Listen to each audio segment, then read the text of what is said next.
I adore the Fate franchise. Out of all the Japanese media I've gotten into over the years, not one of them has completely captured my imagination and hyperfixation quite like Type Moon's magnum opus turned cash cow. There are over a dozen Fate storylines across all of the different routes, alternate timelines, and parallel universes, with quite a bit of variance in quality between them.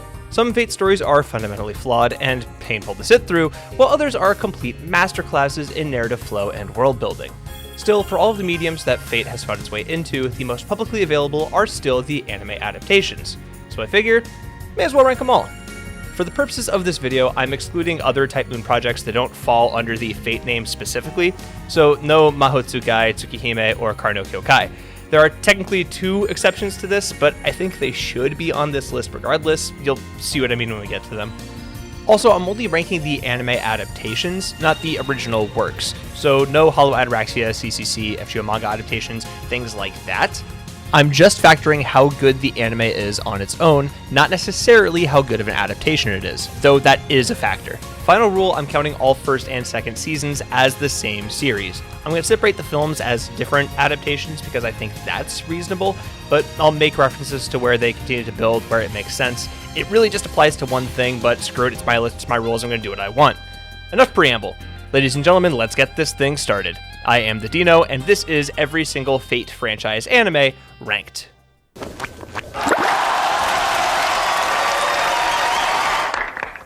Out of all the shows I had yet to watch before I started making this ranking, the one I was dreading the most was definitely Prisma Illya. And yeah, it's entirely due to its reputation.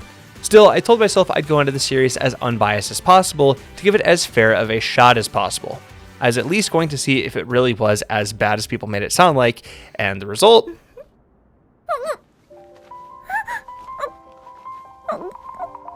I f***ing hate this show.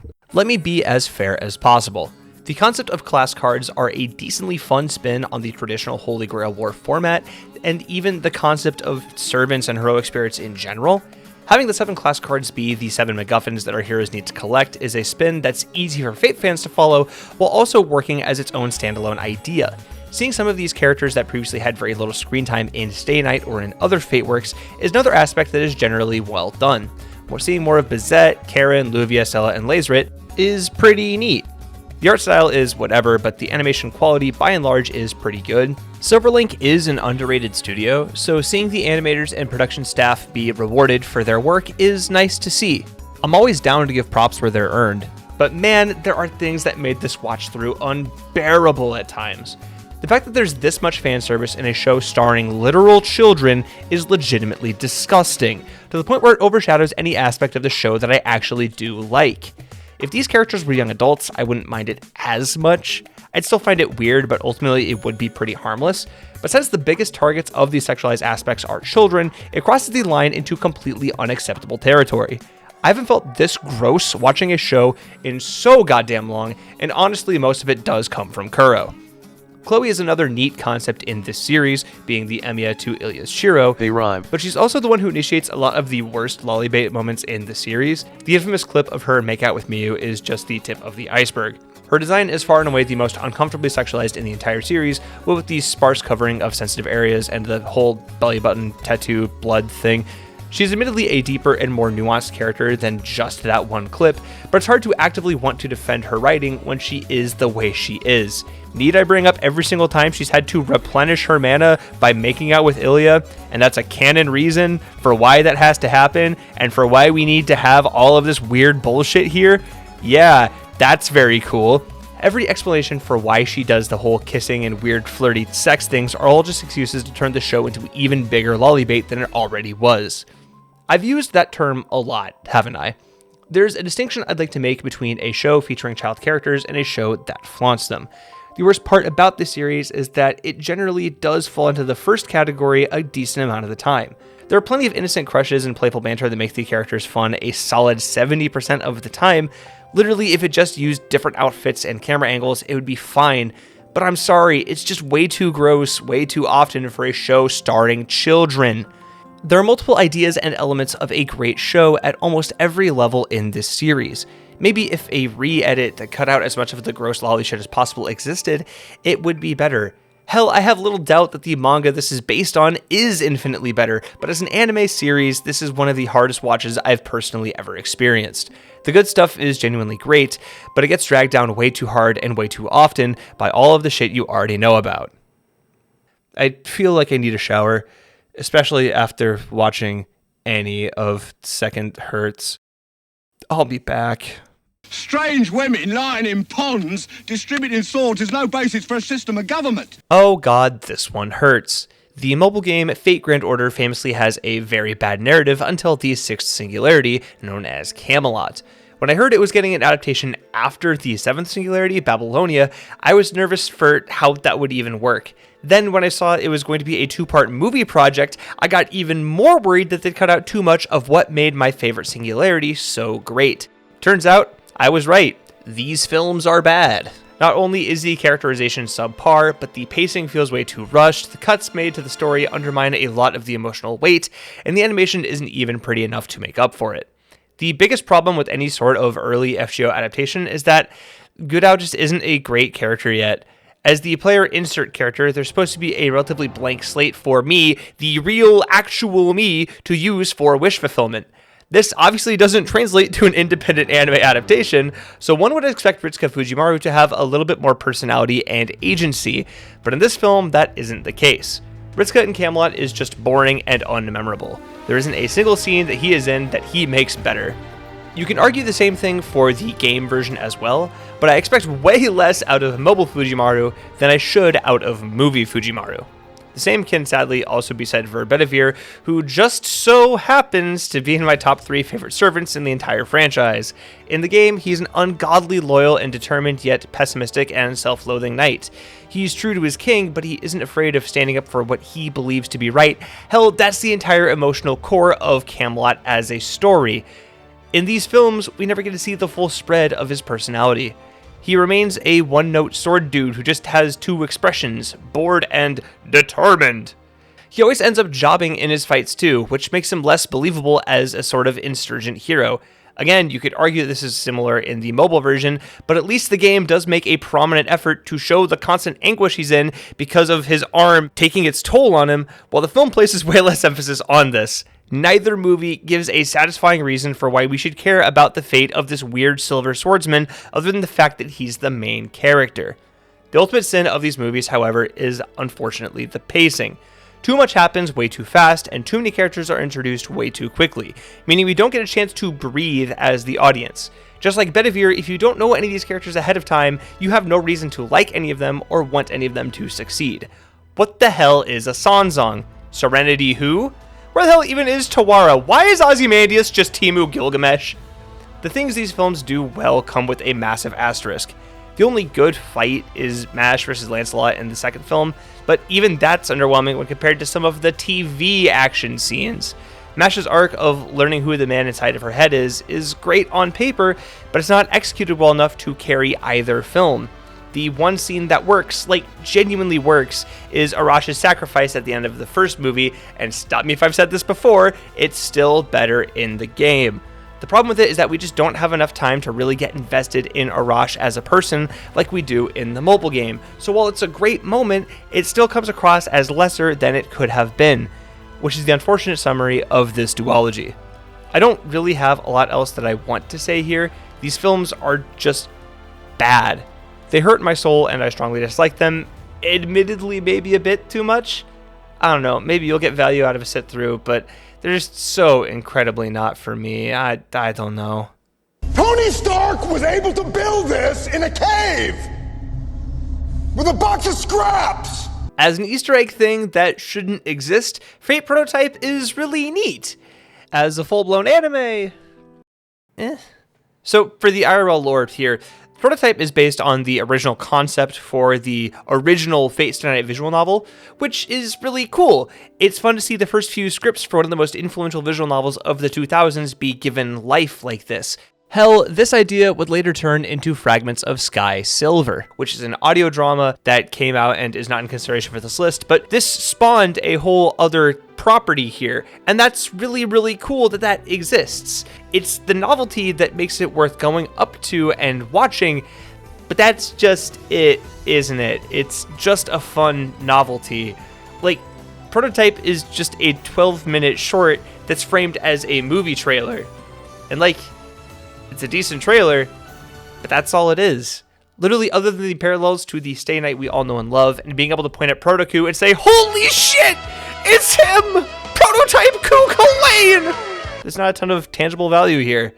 Like, it's seriously hard to diss on Prototype because, well, it is just kind of cool that it's a real thing, but I struggle to say that it's anything more than just a kind of cool thing. It's a great little treat, don't get me wrong, but it's just not much more than that, sadly. Fate Grand Carnival is the third Type Moon Carnival, and it helps to prove the theory that nobody makes fun of Type Moon better than Type Moon.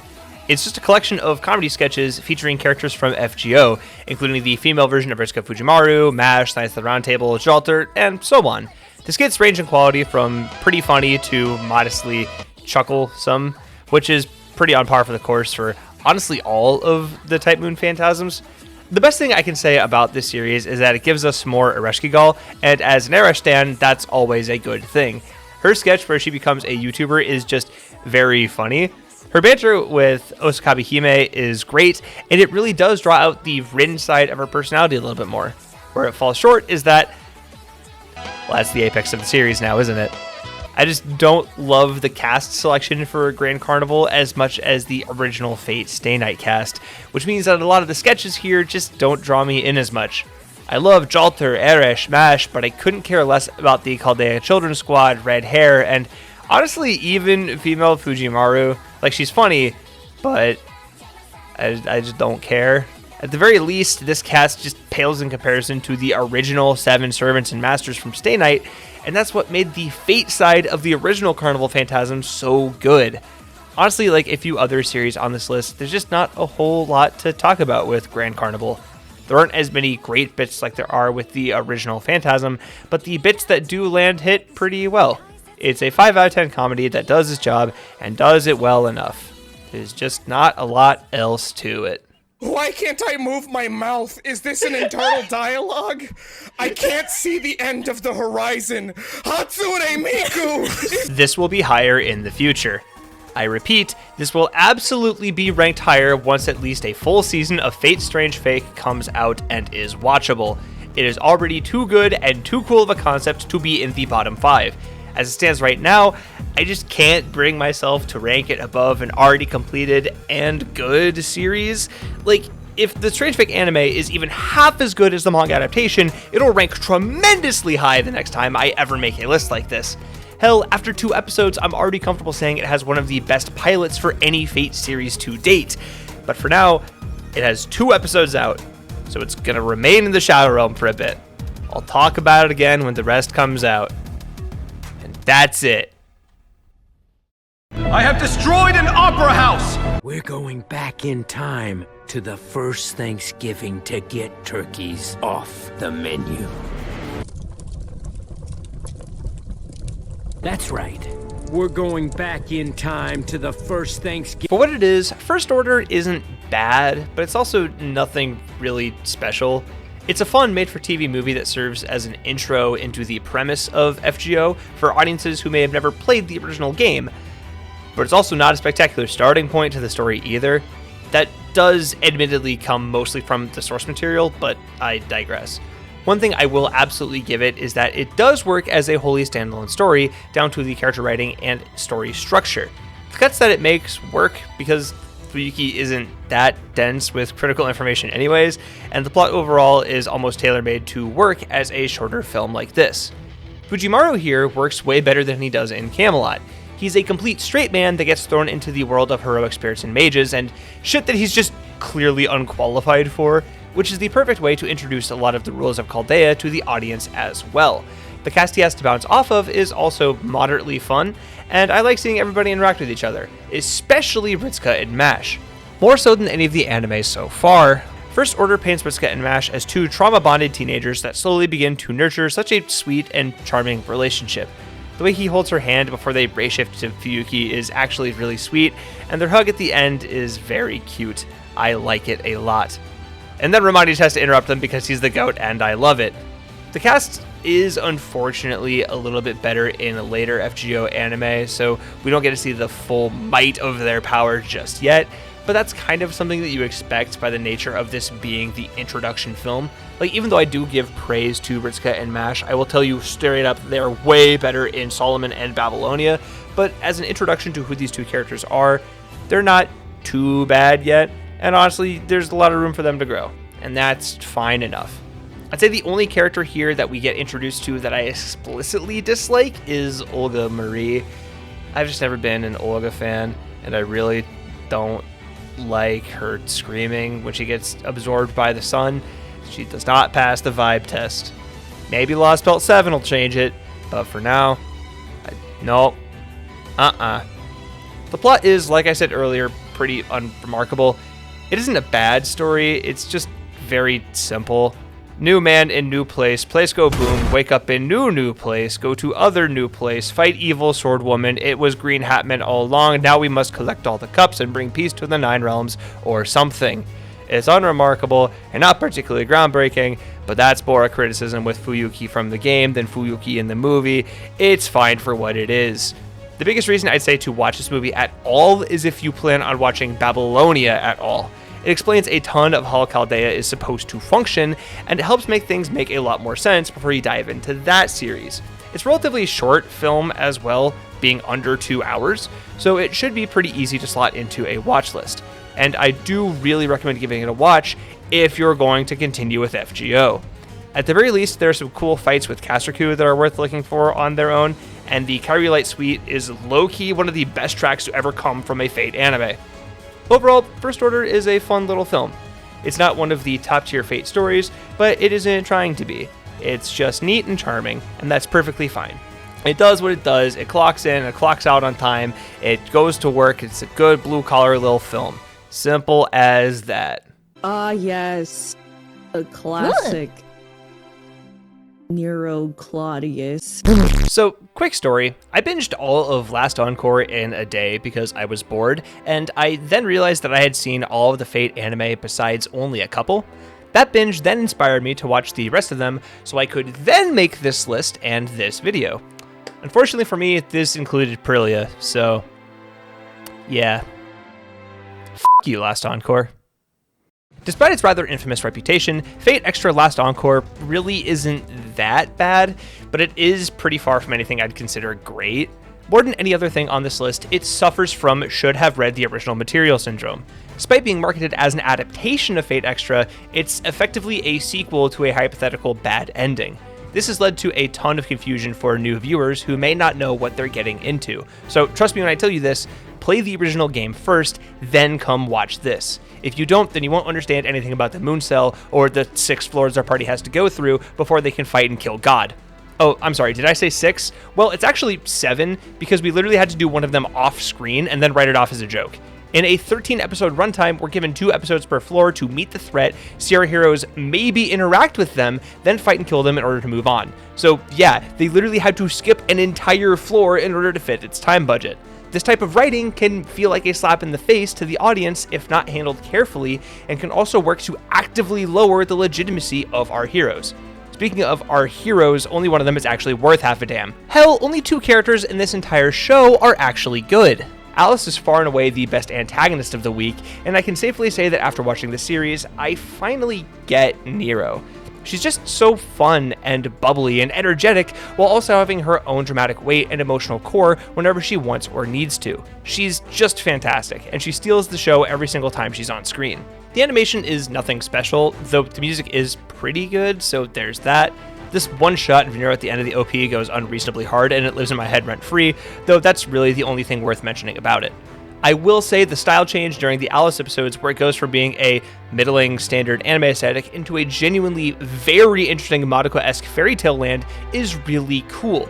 Creativity like this shows that there is potential with the bones of this story to be unique and be memorable, but it ultimately falls short of that goal as well. It isn't horribly offensive to the eyes, but it doesn't leave any real impact either. For better and for worse, Last Encore definitely feels like a Shaft anime. Make of that what you will. Overall, even though I'm mean towards this show, I still did like it, and I'd honestly recommend it if you've played the OG Fate Extra. As a standalone, it's very bleh, but it does enough well that, yeah, it's worth checking out. Especially those 2 Alice episodes. Seriously, I love that mini arc so much. If the rest of this series lived up to that standard, then it would have been worth recommending regardless. As it stands, it's a cool what if that requires previous knowledge of Fate Extra to hit. Moving on. I know who I am. I'm a dude playing a dude disguised as another dude. Despite being ranked well into the middle third of this list, I think the FGO Solomon movie might be the entry on this list I have the least strong feelings about, be they positive or negative. It just kinda exists, does what's asked of it, and then ends. Unlike the game, I wasn't particularly emotionally invested in any of the goings-on of the film, even though I do consider it to be a well-made and faithful adaptation. Taking place after Babylonia, Solomon is the official ending of Part 1 of Fate Grand Order, and it's more or less an equivalent to the portal scene of Avengers Endgame. There's a moment where Jean d'Arc literally does the whole Avengers Assemble speech before we see literally every single tournament we've met up until this point, helping us take down the big bad evil of humanity. I know there are other things that happen in this film, particularly involving MASH and Dr. Roman, but the biggest selling point of the Solomon movie is the fact that it's a fan service film. Not fan service as in tits and ass, though there exists a fair share of that. These are Fate character designs after all.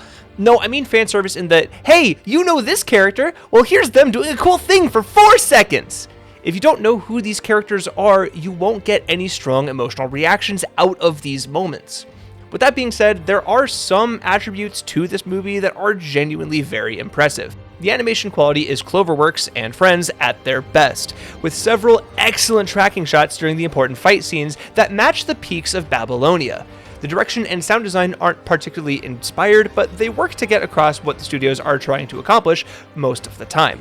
The highlight of the film, to me, especially on rewatch, is Dr. Roman.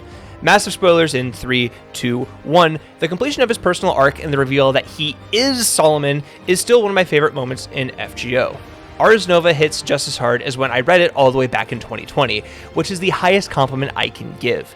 He went from being a character I liked in the game to one of the sleeper hits in Babylonia, and now to being the absolute shining, if fleeting, star of this story. Despite my praise for the things I like in this film, I'd be lying if I said I put any one aspect of this movie above anything else ranked above it.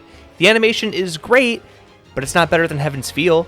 The characters are good, but not better than Zero. The story is solid, but not better than No Thunder Snow. The emotional moments are good, but not better than UBW. The music is good, but not better than Apocrypha. Do you see what I'm getting at here? Solomon is a perfectly fine film, but it doesn't particularly excel in any one aspect. It's a jack of all trades that pales in comparison to basically everything else. Even though I consider it to be a good film, and even though I do overall like it, I don't find it to be that worth going out of your way for. If you've seen Babylonia and you want to see how it all ends, then it's a good conclusion to the Singularity era of FGO. But if you have no experience with Grand Order, then it's perfectly skippable too. It's fine and good and ultimately harmless. If nothing else, it's a fitting conclusion to the FGO anime. And honestly, that's enough.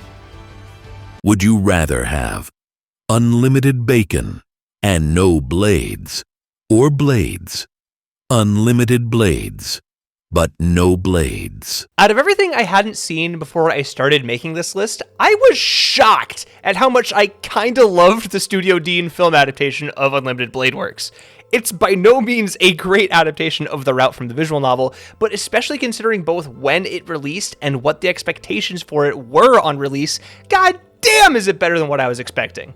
Released in 2010, animated by Studio Deen, this movie was a sort of sequel to the original 2006 Fate Stay Night anime. It was implied that audiences who went to go see this movie were familiar with the Stay Night cast, at least from the television series. As such, it kind of skips over character introductions and setup and just jumps straight into where the differences between Fate and UBW start. The first difference you might notice from Deen Stay Night to Unlimited Deen Works is, holy hell, the animation is smooth! Yeah, the animation on Unlimited Deen Works doesn't get nearly enough love from Fate fans. Not only does everything look extremely refined and polished, but the choreography in almost all of the action scenes is turned all the way up to 11. I still think that the ufotable action set pieces are more technically impressive, but especially given the time gap between these adaptations, I really do adore how well the fight scenes hold up here. In particular, the Berserker vs. Saber and Archer fight and the Archer vs. Shiro fights are shockingly well handled. What they lack in Ufotable's cinematography, they make up for with pure model work. To put it plainly, these fights feel more like real fights and less like symbolic character moments. Pick your poison, both are fantastic. I won't say that the animation here is perfect, however. If you know what you're looking for, you can very easily tell the shots that they use to try to keep the budget lower, namely a lot of the distance shots with still backgrounds, but they're mostly far and few in between, so they blend in pretty well. The biggest problem with the UBW film, honestly, is the fact that it's even a film in the first place. Ufotable showed us that this story almost requires a full-length anime TV adaptation in order to cover everything that needs to be covered, and cutting that all the way down to less than 2 hours really doesn't do this story justice. A lot of key plot points are greatly condensed if they're even shown at all. It still hits the absolute spark notes plot points fine, such as Archer's betrayal, Shiro's internal conflict against his future self, and Gilgamesh's rise to prominence, but the pacing is just lightning fast. Saber gets next to no screen time, and even Ren's arc is cut down from what it was in the Ufotable version. For all of my critiquing, however, I will distinctly say that I actually really liked how they handled Lancer in this film. He was already great in the visual novel and unlimited budget works, but his big climactic moment in the Einsborn Castle is debatably better in this version. There's definitely an appeal to just gently poking Shinji to get him to f*** off, but I really prefer just yeeting Gable at him instead. Q in this film is a king, and I love him. Overall, it's hard to call this anything more than a flawed experiment of a film, but I cannot stress enough how much I loved it overall. Much like Deen Stay Night, there's just this odd charm that I can't ignore. It has a very earnest quality to it that makes it hard to hate. I will repeat that this is absolutely not a great starting point for the Greater Fate franchise, but it does work as a unique, abridged retelling of Unlimited Blade Works. Not that abridged retelling of Unlimited Blade Works. A symphony of crackle. Only great bread sounds this way. Let's hear yours. I think by this point, almost all of the popular complaints about Apocrypha have been made. It's certainly far from a perfect series, but I'd like to raise some defenses for it that maybe don't get enough credit. Let me first acknowledge that this series has two major flaws: its characters and its pacing. It's no secret that Apocrypha has way too many characters for its runtime, with most of them ending up as one-note walking tropes instead of well-realized characters. While we do get to know some of this cast a lot better as the series goes on, we still don't get to see enough interactions between them like we do for most of the other franchises. This makes them stand out less and makes them less memorable and interesting as a total ensemble. Even the characters that we do get to see a decent bit of the time are ultimately less fleshed out than what they probably should have been. I'm not the biggest fan of Amakusa or Semiramis because they don't do anything particularly interesting besides just be evil.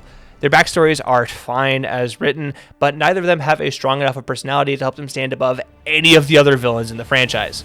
Where the show does excel is its animation, particularly in regards to its fight choreography.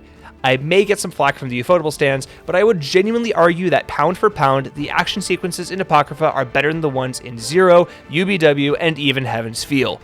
Mordred and Kairi versus the Golems, Sieg and Astolfo versus Karna, and Sieg versus Amakusa are all excellent, but the pinnacle of a well-directed hand-to-hand fight in this series is absolutely Achilles versus Chiron. I absolutely adore this fight, and I implore you to go out of your way to find it. Even as a standalone scene, it holds up as one of the best in the entire franchise. On the topic of the more technical aspects of an anime production, Fate Apocrypha also has one of the most underrated soundtracks in the entire franchise. While I don't particularly love either OP or ED, there are several background songs that I absolutely adore. The titular Fate Apocrypha is an excellent driving melody that captures the vibe of a European Holy Grail war perfectly, with its emphasis on strings and pounding drums, whereas Necromancer is a laid-back coffeehouse jazz number that stands out by fitting into the background of its scenes perfectly. Far and away the most iconic song from this series, though, is Mordred's theme, Night of Rebellion, which stands as one of the franchise's best ever songs. Easily my favorite character theme in the franchise. Speaking of Mordred, she herself performs one of the greatest carry jobs I've ever seen in an anime. Not only is she the best written character in this show, beating out both Jean and Astolfo for that honor, but she's one of the greatest side characters in anime history. Yes, side characters. Despite the early episodes focusing on her and her master Kairi, she ends up taking a backseat to the homunculus Sieg. And while I can understand what they were going for by making him the actual main character, Mordred still does everything in her power to steal literally every single scene that she's in. She nails the tomboy aesthetic and character perfectly, being tough as nails and cocky while also being surprisingly emotional and endearing. She gets a great character arc partnered with Kairi, where they both end up filling a hole in each other's hearts. She wants to be king and he wants an heir, but what they both really want is a father and a daughter, so they end up complementing each other in several ways perfectly. Her fight against Semiramis is one of the more iconic in the series as well, and for good reason. The aftermath after the fight is a really heartfelt moment, with both Mo and Kairi saying goodbye and sharing a cigarette as they fade away. It's short, sweet, and an absolutely wonderful way to bring both of their character arcs to a conclusion. I think my biggest personal criticism for Apocrypha is that it should have had a full extra core in order to flesh out all of the details it wanted to. The cast has the potential to be an all-time great, as does this story, but neither get enough time to really flesh themselves out. When I first watched it, I had this realization that, yeah, Apocrypha isn't perfect, but I could tell that everyone involved was trying their best to make this a series worth watching. There's just enough scruff and roughness in the production that it ends up feeling more genuine. That's definitely something you're going to realize as we get further into this list. I value charm and enjoyment very high in my rankings. Sometimes a show that ends up being technically excellent just doesn't grab my attention, while a series that is flawed yet earnest ends up being more enjoyable for me. Apocrypha is in many ways the epitome of that. It's flawed to all hell and probably should be at least a spot or two lower, but I'm sorry man, I just really liked my time with this series. I fully understand that others haven't and are very outspoken about that, but APOC is just really fun, and I'm tired of pretending it isn't. Come here, you. It's raw. It's fucking raw. It's real. Okay. It's so funny to me that I can look at every single series on this list and definitively say this is the one that signifies we're at the stuff that is all universally considered good. The Fate cooking show is where it all gets good. Let the humor of that sentence sink in, it's very funny. Yeah, Emiya no Gohan kinda rules. It has the same appeal as friendships in Mortal Kombat, where seeing characters in a typically violent setting instead be really happy and friendly is oddly charming. There isn't a ton of depth in what the show is trying to accomplish, but it still ends up being really tightly written and, most importantly, fun. One of my favorite aspects of the show is that the recipes in every episode are legitimate recipes you can try at home. It's awesome. Learn how to cook. This is not a request, it's an order. A grand order. If you're a more serious fan of the franchise, you may be familiar with Hollow Ataraxia, but just in case you aren't, Fate Hollow Ataraxia is a sequel to the original Fate Stay Night visual novel that ends up splitting its read time in half, between being a slice of life and an excellent mystery thriller. Emiya no Gohan is essentially the condensation of all of those slice of life scenes, which makes it really fun after having watched any of the Stay Night shows. Only here can you have Lancer and Archer team up to take on Shiro and Saber in a volleyball match. Only here can you see Archer get a part-time job at a cafe. Only here can you see Ryder and Sakura work together to make dinner for Shinji and have it not be vile and abhorrent. The entire appeal of this series is in its novelty, but it's a damn good novelty. You should already know who these characters are, so seeing a completely different side of them makes them even more endearing. I'll go on record now and say that Stay Night has my favorite cast in all of Fate, and honestly, stuff like this is a large part of why. Everybody is still perfectly in character, but since they aren't in a scenario where they have to kill each other over a magical cup, they can be themselves in a way more relaxed environment. They're great in a traditional Holy Grail war context, but this additional depth really cements just how fantastic all of the original servants and masters are. One other thing this series does incredibly well is, shockingly, its animation quality. You wouldn't expect a silly little cooking show to have such fluid animation, but Ufotable really went out of their way to make this one of the absolute prettiest Fate anime of all time. The more muted color palette lends itself very well to the low-stakes environment of this show, as do the adorable chibi character designs. Seriously, even Berserker looks friendly in this art style, which is so goddamn impressive. The aforementioned volleyball scene is moderately famous for showcasing just how hard Ufotable is willing to go for a show this non-consequential. They absolutely nail the fluidity of the movements, both before Archer and Lancer join, and even after it turns into a genuine fight scene. In the cooking show. And it's raw! I just love this series, man. Like a few other things on this list so far, it does exactly what it sets out to do. Unlike everything below it, It goes above and beyond the prompt and delivers a genuinely great experience. Unfortunately, I don't think we'll ever get a season 2 of this series, which is a shame because there's still so much you can do with this concept. If by some grace we ever do manage to get one, I'll be the first in line to have whatever they cook up. It's really fun and well worth your time. Yup. Above multiple series with life and death connotations, multiple heroic sacrifices, and a goddamn salmon recipe, we have the original Carnival Phantasm. And honestly, there's an argument that this is too low. The biggest thing that sets the original 2009 festival ahead of Grand Carnival is the cast it uses. Like I mentioned before, the Fate Stay Night cast is so fun to see in situations like this because it's so atypical for them to be in these scenarios. Outside of Hollow Ataraxia, we rarely get to see everybody being ordinary and relaxed, but it isn't out of character for them to have this side to their character. We saw this idea in Emiya no Gohan, and it sure as hell also applies here. Where Emiya no Gohan focuses on the slice of life with comedy as a consequence, Carnival Phantasm goes balls to the wall with its insanity, and I love it very much. Not every sketch on the Fate side of things lands, but the hits absolutely sail out of the park. Berserker accidentally winning the Holy Grail War when he was sent out to go get batteries? Peak. Saber getting a job at a maid cafe? Peak. Castor being a closeted bisexual Saber simp, complete with Gunpla and Dojinshi probably? Peak. And the magnum opus of the series, far and away, the Holy Grail Grand Prix. You can honestly watch Phantasm as either the standalone sketches or as full episodes, but I implore you, find the Holy Grail Grand Prix. All of the different servants and masters end up with unique vehicles, all of which come with varying strengths and weaknesses. Rider gets a bicycle with cute little ET basket for Shinji, Assassin gets a truck that he can use to haul around his shrine gate, and my favorite, Illya gets...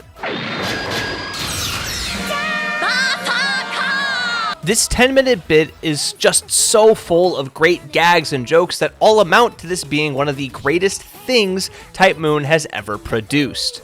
I also want to take some time to talk about Prisma Phantasm because it's genuinely pretty decent. I didn't include it as a standalone because I wasn't sure if it qualified as a regular Prilya OVA or as a standalone series, and frankly, I can't be bothered to. But if I had to place it as its own thing, it would be probably right below Solomon. It's way better than Grand Carnival since there were multiple bits that got laughs out of me, but it's still far worse than the original. I don't really have a ton else that I want to say about this show. It's a great way to celebrate what Type Moon is while also taking the piss at some of the absurdity in its stories. It's equal parts fun and memorable, but put simply, it's a festival. And like any good festival, it's a damn good time.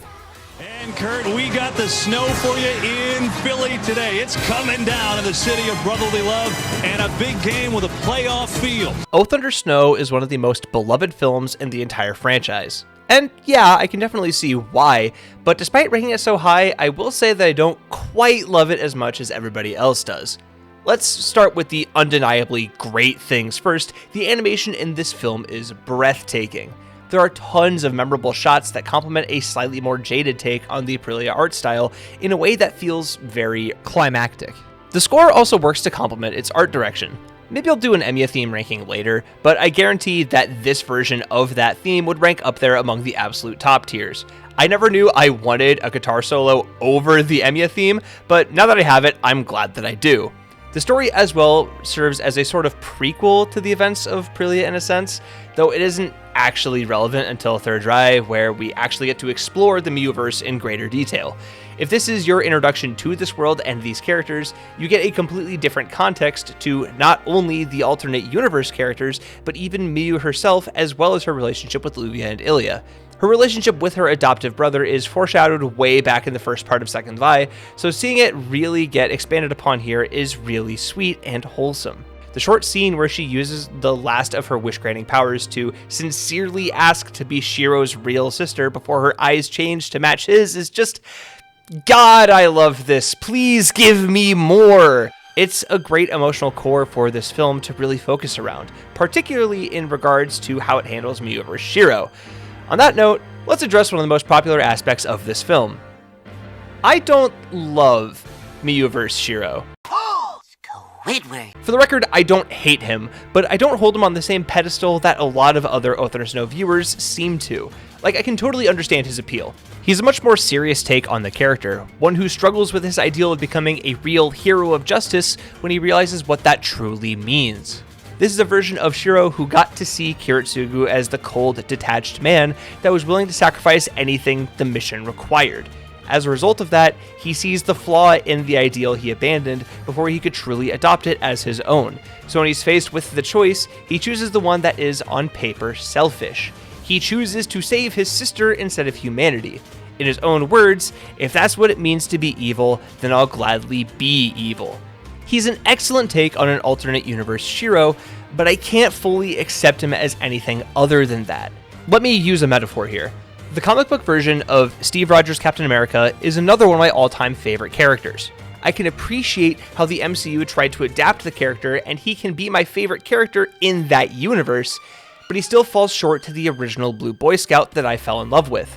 Some of the major character traits are similar, so I don't have a problem with them sharing the same name, but their arcs are so different that they aren't the same character. The comic version is the original, and the MCU version is a great copy. Funny enough, Shiro is the same to me. There's no reason that his copy can't surpass the original for some people, but to me, that just isn't true. The best thing I can say about Oath Under Snow is that it carries a ton of weight to lift both itself and Aprilia proper into a realm of watchability. I stand by my ranking of the main series at the very bottom of this list. Still, through all the slop and slog, I knew that this film was waiting for me on the horizon, and I was excited and eager to finally get to it. I don't know if I'd say it makes watching the entire series worthwhile, but damn did this film try its best. As a total package, Oath Under Snow is a great movie with a great take on a beloved character, and while that's fantastic, it isn't quite good enough to land in my top 5. Sayonara, Illya. Let me be forthright here. If taken in complete isolation from the rest of the franchise, Fate Zero is 100% the best Fate anime. The animation still holds up today. The score is one of the most legendary in the entire medium. The cast in isolation is iconic and legendary. The story in isolation is both easy to follow and gripping. This series is excellent and is without a doubt in my mind the closest Fate has ever come to a true 10 out of 10 production. So why, then, is it only number 5? Simple. This series isn't isolated. It's connected to any and all routes of Fate Stay Night, meaning it has to serve as a prequel to all of them, and as a prequel, it falls short in a few categories that don't matter if you aren't versed in this franchise. Like I emphasized, in isolation, this series is borderline flawless, but a few too many characters are too wonky, and a few plot points don't quite work when you take this as a part of a package. The most egregious thing I can point out is Saber, particularly after the King's Banquet scene. The King's Banquet is the name given to that one scene where Gilgamesh, Saber, and Ryder all share a drink of wine and discuss their philosophies on what it means to be a ruler. The way Urobuchi wrote it, Saber is essentially shaken out of her resolve by Ryder, who challenges her every ideal and forces his into the spotlight. To him, a king should lead by boisterous example, always serving himself to serve his people. I understand that sentiment, but I hate Artoria's reaction to it. She wouldn't entertain Iskandar's mentality. She would challenge his targeting remarks and his demeaning declarations. She would hold her ground and fight back against him. The Saber from Fate Stay Night would not accept Ryder's position, but the Saber in Fate Zero does. The single scene both shakes and shapes her entire character in all 3 Ufotable works. I don't have a problem with Saber being challenged, but I strongly dislike that she isn't as headstrong as she is in the original. Another character I have issues with is Kiritsugu, but it's way simpler than my distaste for Saber. Basically, I just disagree with his philosophy on justice, and I find him a bit too edgelordy.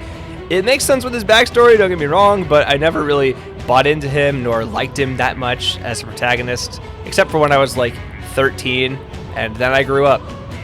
I do think he makes for a really interesting and well-executed perpendicular to Kirei, but I don't love him as a main character.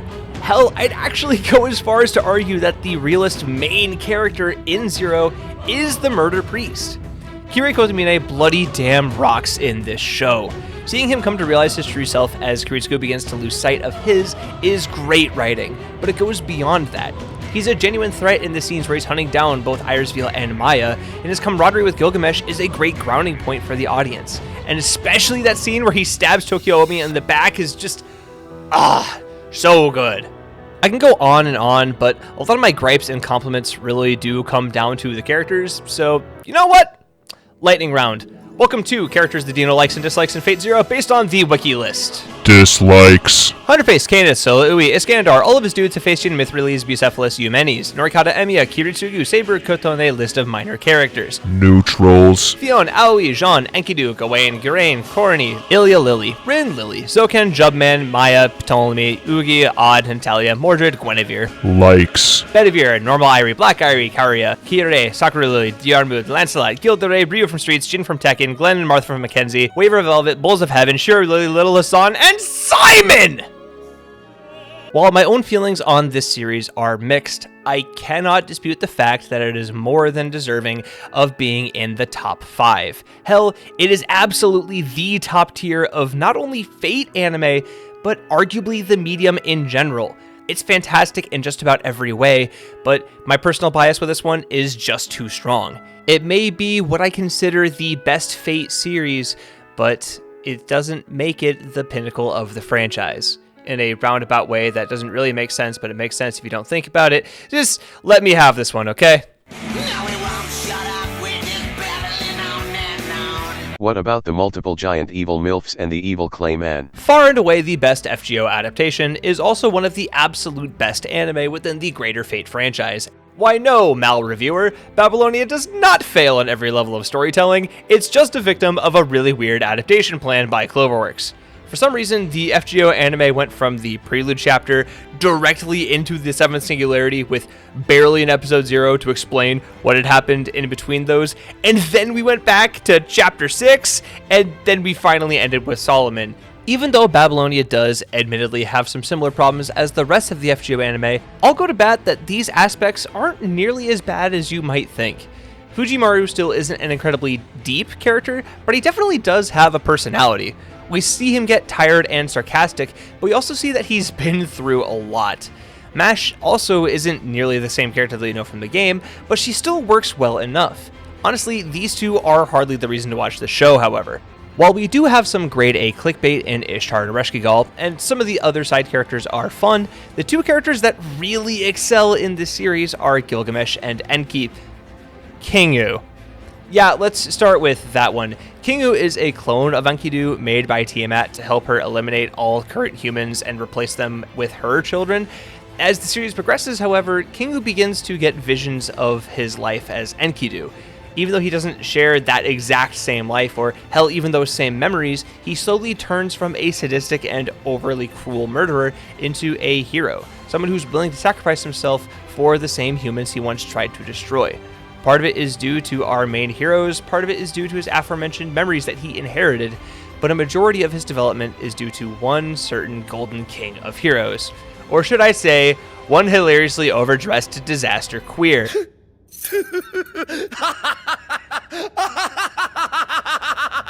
The version of Gilgamesh we see is the one towards the end of his reign as the king and ruler of Uruk. Put plainly, he's grown up a lot. He's experienced losses and has already come to terms with the fact that he can't continue to live as a wholly selfish leader. He's stern and strict with his people because he has to be, but he's equally kind and considerate. He's still the same cocky Gilgamesh we all know and love, but he's a bit more refined and toned back. His speech where he inspires the people of Uruk before their imminent deaths at the hands of Tiamat is genuinely wonderful and one of the more breathtaking moments in this franchise. Speaking of, the one thing Babylonia undisputedly nails is its big climactic action set pieces. Seriously, even if you haven't seen any of the rest of the FGO anime, and even if you have no desire to do so, I am begging you to at least watch the Ushiwakamaru vs. Gorgon and Quetzalcoatl vs. Tiamat fights. While the latter is considered one of the greatest pieces of sound design and visual spectacle I have ever seen, the former is equally incredible as a showcase of must-see action direction. The one long shot of the plural riders running along and slashing through the snakes of Avengers' hair is absolutely cinematic. I'd go as far as to say that purely in terms of visual design, it's my favorite fight scene in this entire franchise. Funnily enough, the sound design and soundtrack in general might be some of the more underrated aspects of this series. Several scenes are enhanced by truly excellent audio booms and blasts, contrasted with sharp cuts to total silence, all with a fantastic driving score that features both several incredible original tracks, as well as one of the best remakes of Grand Battle we've ever heard. Perhaps my favorite song in this entire series, however, is honestly its opening. Phantom Joke by Union Square Garden is a fantastic song. You might recognize them as the same guys who did the Kekkai Sensen ED, but this is easily my favorite track the band has produced. Something about the high-pitched guitar with the singer's vocal style really mixes well, and strangely fits this show perfectly. Both sets of visuals work incredibly well with the song as well, particularly the set from OP2. That shot of Eresh and Ishtar with the golden flower bed is really, really good, and honestly it is enough to set it just barely above the OP1 counterpart. Honestly, I could go on about what makes Babylonia so good, but I'll be completely forthright, a lot of why I love the show comes from a mix of my adoration of the hype and the characters. There's a reason that it's ranked above everything not named Fate Stay Night, including the one Fate Stay Night it scores above. It may not be absolutely peak fiction, but it's the peak of Fate Grand Order, and boy does that mountain tower above the rest. His name is Deen. We like Deen. Before I get started properly talking about the series, I want to address something quick. Why is this series so often referred to as Deen's Stay Night? Well, that's because it's easier to differentiate it by naming it after the studio that produced it, Studio Deen. Now, I fully acknowledge that this adaptation has a ton of flaws and things that people strongly dislike about it. The awkward animation, the general story and tone, and some of the characterization are all things I've seen critiqued in the past, but I'm honestly very willing to defend against most of these complaints. On the production side of things, there's a lot of really skewed and off-model shots that can get distracting, not to mention the weird CGI sex dragon, but a lot of these are made up for by how true to the source material the rest of the show ends up being. A lot of character poses and expressions are pulled straight from the VN, Shiro's magic circuits are used as a placeholder transition scene several times, and more than a few iconic CGs are directly translated into memorable stills in the series as well.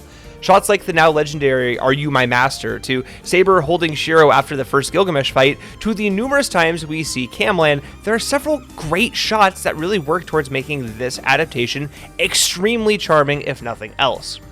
A lot of people seem to get the idea that Fate is this really mature and dark story, but the reality is it's far from that.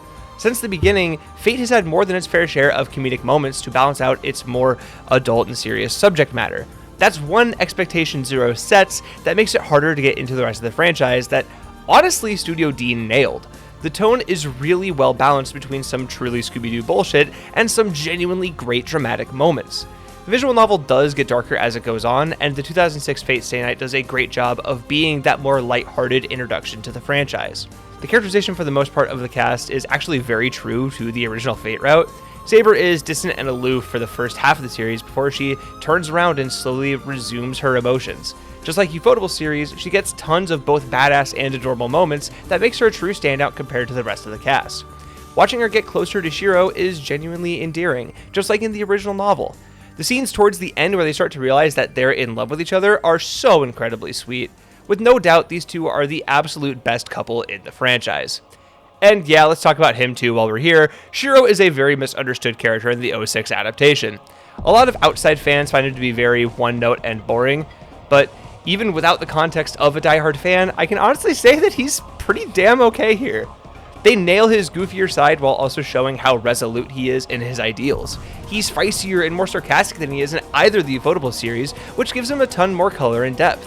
People like to complain that he isn't as complex as Kiritsugu, but I could not disagree more. He's my selfless and suicidal hero of justice, and I love him very much. The rest of the cast is as well handled fairly well.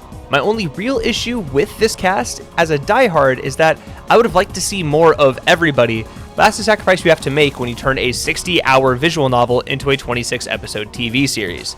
That does lead me into some of my other personal critiques. Some of the story decisions do have me scratching my head a bit, like how they tried to adapt the beginnings of Unlimited Blade Works and even some parts of Heaven's Feel. This results in there being a lot of anime original content that technically qualifies as filler for the intended route, And as a result of that, the pacing does turn a decent bit middling, and it makes for some lackluster scenes and moments. I feel like if this show was maybe 6 episodes less or reallocated those 6 episodes, it would be a lot tighter, prettier, and overall better. To go back on that though, I actually do like quite a bit of this anime original stuff. I understand that they didn't think they would get another chance to adapt this visual novel, so they threw in a bunch of stuff to try to cover all of their bases, which doesn't work as terribly as you might think. It also ends up letting us see some interactions that we don't get to see in the original, like Castor abducting Sakura and forcing her to wear bondage gear. I'm not sure why they did that, but I won't complain. The number one thing this series does right though is be fun. When watching this show for the video, I realized that I haven't had this much fun watching a Fate anime in years. I was reminded of my love for the visual novel, my love for this franchise as a whole, my love for these characters and this story. I feel like it's incredibly important to remember where things started, both from a literal sense and a practical sense. This was the social genesis point for every Fate anime going forward, and honestly, it has more than earned its flowers. It's far from perfect, but I still love it. It maybe isn't an objective top 3, but it's top 3 for me. And just like the original novel, there are still 2 routes that maybe rank a little bit above it. Would you rather have unlimited blades, but no bacon? Or there's a ton I want to say about the 2014 Unlimited Blade Works series that might or might not have already been said. But for the sake of keeping things brief, I want to tackle the biggest things I think Ufotable's take on UBW does well. For starters, Castor is maybe the most underrated antagonist in the entire franchise. While characters like Kirei and Gilgamesh rightly get a lot of publicity and praise for being memorable and well developed, I would argue that Medea is right up there with them. She's coy and sly while also being intimidating in her own unique way. She leans into her strengths and poses a very real threat to Shiro and Rin during the first 2/3 of the show. Her grand plan to win the Grail War is honestly solid, what with her taking over Fuyuki's Fey lines and even using the Rule Breaker to become Saber's master. Her defeat is satisfying, but her backstory being on the more sympathetic end also makes her one of the few antagonists in the series that you can genuinely see as a hero in their own right. Atsuko Tanaka delivered an all-time great performance to bring out the sultry and passionate side of her, while also being an absolute monster when necessary. She may not be as iconic as Joji Nakata as Kiriko Tamine, but she more than embodies the character. Rest in peace, Tanaka-san.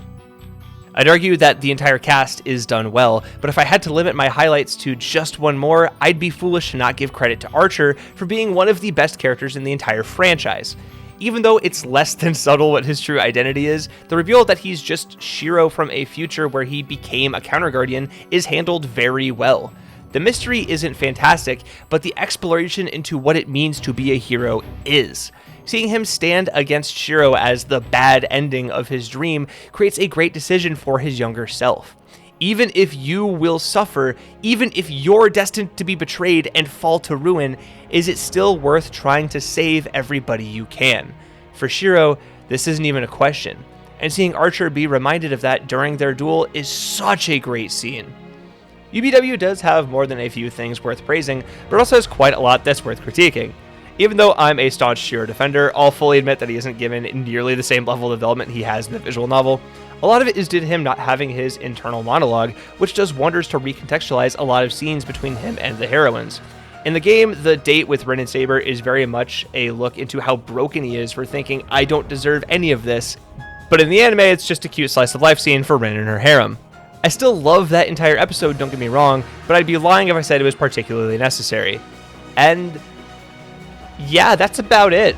Everything else in this series is genuinely exceptional in my eyes. You all know just how good this animation is, but it extends past just being visual Sasuga and into the realm of genuinely very well directed television. Both of the premiere action scenes, Shiro vs. Archer and Shiro vs. Gilgamesh, are ripe with memorable sound design and iconic shots that stand toe-to-toe with some of the best in the medium. Tons of other scenes are framed well too, like the church scene after Archer's betrayal, the iconic front door scene, and basically any time Lancer's on screen. Enough people have talked about it in greater detail to the point where I don't think I need to explain too much about why the series is ranked this high. I fully understand why some people may not like it, especially coming after Zero, but it does so much so well that it's impossible to deny its placement. Hell, there's a very real argument that it should stand at the top of this list. And while I wouldn't blame anybody for placing it that high, we still have one more route to cover and one more adaptation to look at.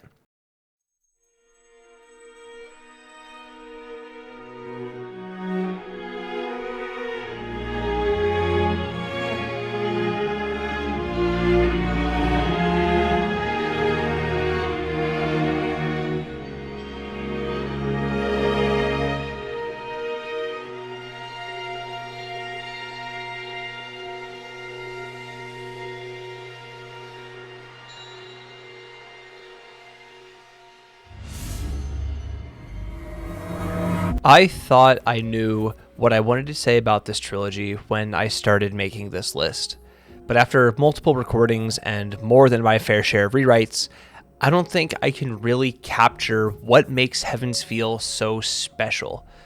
I was originally just going to list all of the scenes that stuck out to me, but then I realized that was just 2 minutes of me talking about moments that I love without giving them the respect that they deserve. I guess the best place to start is with Sakura. Even though I am a bit of a Saber simp, it is 100% my true and honest opinion that Sakura Mato is the best heroine in all of Fate. Everything about her in this trilogy is foreshadowed in the other two routes, Deen stayed notwithstanding, but seeing her finally take the center stage shines a new light on her that casts a shadow over all of her past scenes.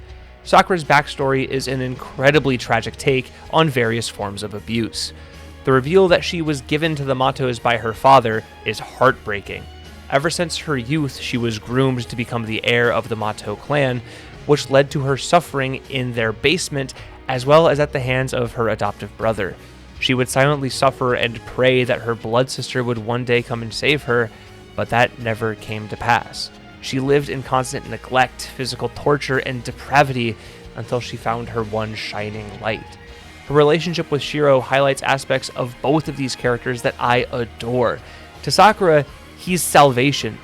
He represents her desire to be genuinely helpful while also offering her a place away from her hell of a home. To him, she's both a great friend as well as someone he has to protect. When he gets wrapped up in the Holy Grail War, he immediately decides that she's somebody who he has to personally shield, a desire that grows further and further when he realizes everything that she's been through. Their tender moment after the initial siege on the Einsburn Castle is the only time I've seen a genuinely necessary sex scene done well, because it's handled with complete and total respect. My favorite moment for these two, however, is the park scene in Lost Butterfly. It's the culmination of their relationship so far, with Shiro telling her straight up that she'll always have a place in his home, and Sakura opening herself up fully to her shield. Seeing just how low she thinks of herself is heartbreaking, and the shot where he embraces her and tells her he'll be the one to keep her safe and sane is just perfect. There's something so earnest in how Tomonori Sudo adapted this series. It's a bit messy, but you can tell where he put a lot of the care and attention. I'm not qualified at all to talk about how well or poorly they handled some of these sensitive subjects, but what I will say is that, based on some people I've spoken to, these films do a fantastic job at handling that subject matter with the proper maturity and respect it deserves. Take that for what it's worth, your mileage may vary.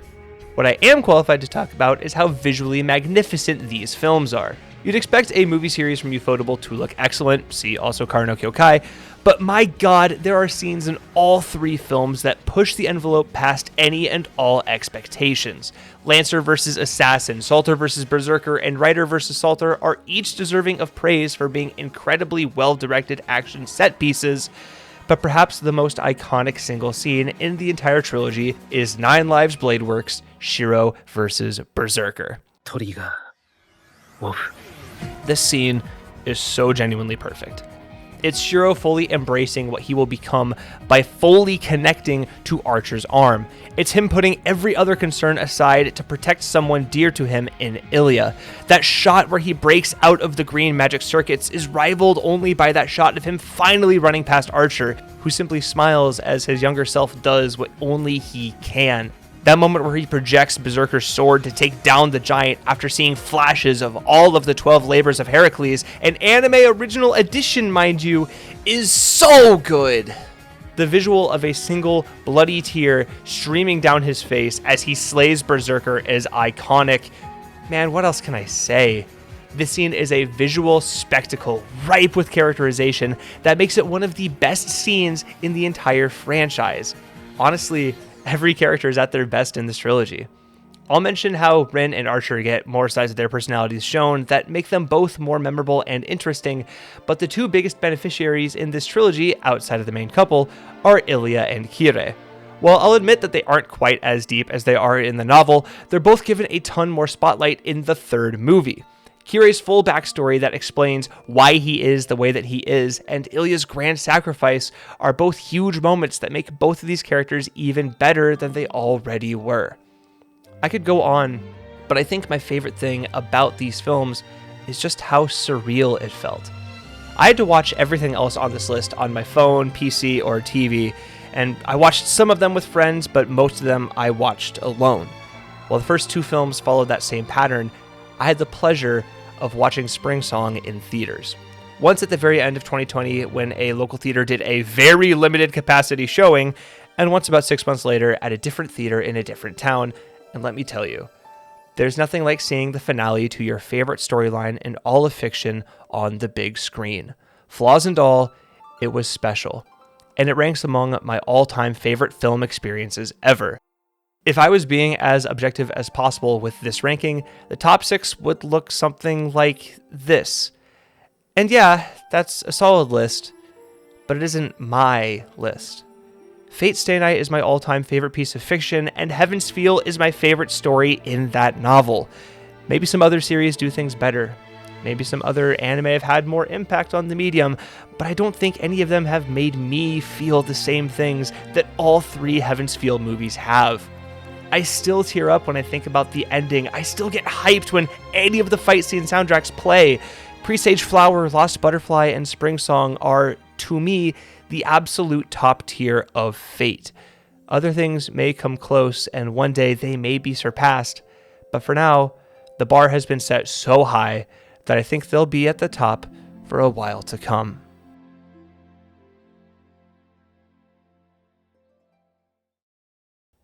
So, yeah, that's it. That's the list.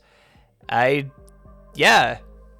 expecting this to be over an hour long. Cool.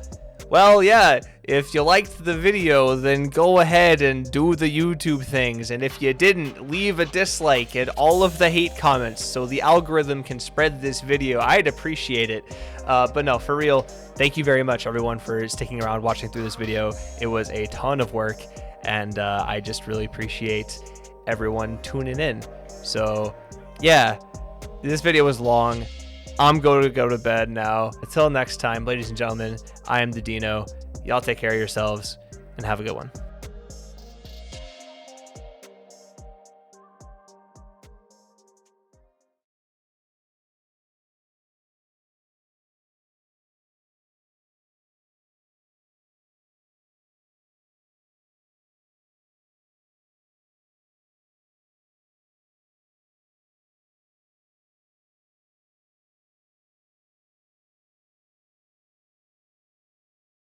Would you rather have unlimited blades, but no bacon, or